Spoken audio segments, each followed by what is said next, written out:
Good morning.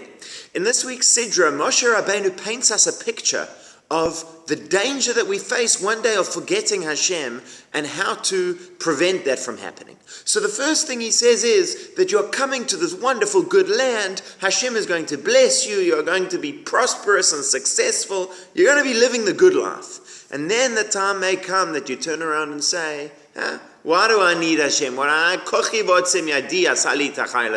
did all this myself. Everything's fantastic. It's part of the nature of life is that the more successful we are, the more independent we feel. And it's very easy to forget everything that brought us to the stage, both the difficult times for us personally, but more importantly, everyone who helped us, and most importantly, the one who has brought us through all of this. And Moshe therefore reminds the people, don't think that you came from wealth in all the generations and everything was always great. Remember, it was Hashem who took you from the house of slavery. You were slaves to Pharaoh. Remember that he took you through this desert, this empty desert with snakes and scorpions and no water to drink and no food to eat. Remember that he gave you food, and bear all of that in mind before you forget where you came from and what Hashem has done for you and how Hashem has brought you to that point. Within that, he says something very, very interesting, which doesn't seem to gel exactly with the message that he's giving. He says, remember how Hashem took you through the desert and how Hashem took care of you and how Hashem fed you the manna, and he afflicted you and made you hungry to teach you that it would be good in the end. He afflicted you and made you hungry so that it would be good for you in the end. That's kind of thrown in the middle. In terms of all the favors Hashem's done for us, he also fed you the manna and afflicted you and made you hungry. What does it mean he afflicted you and made you hungry with the manna? Well, the manna was not the easiest food to eat actually. Whilst the Gemara says it tasted like whatever you wanted it to taste, etc. It was a wonderful food. We found the people complaining about it. But the most difficult thing about the manna is that you never had for tomorrow. When you finished eating today, that was it. The house was empty. There was no possibility of a midnight snack. There was no chance of sleeping in tomorrow and just opening the fridge.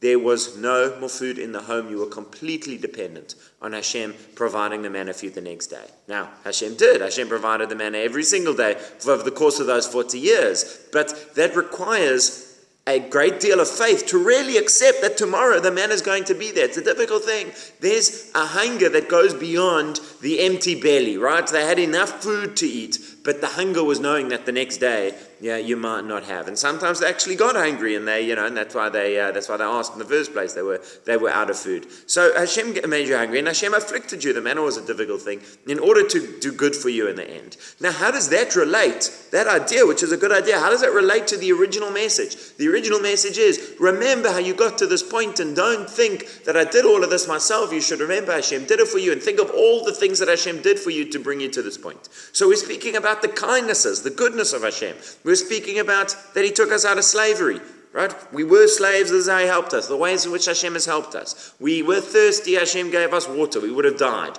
We were in this fearsome desert, Hashem took care of us and sustained us. Hashem saved us again and again. Don't now forget about that. And with the manna, he made you hungry, but it was for a good reason.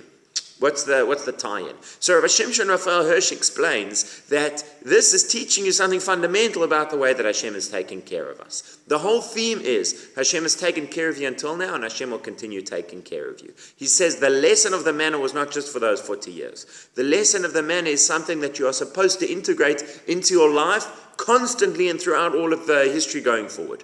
And something that we need to think about today. Hashem provided food for us every single day through the manna. Every time that we open the fridge, it's the same thing. Hashem is providing food for us, no less so.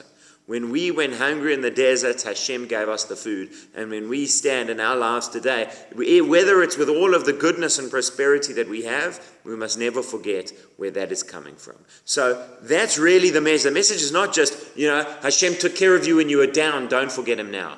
Hashem took care of you, and within that he wanted to teach you the message that he was constantly caring for you every single day. Certainly no less so today. Have a wonderful Shabbat.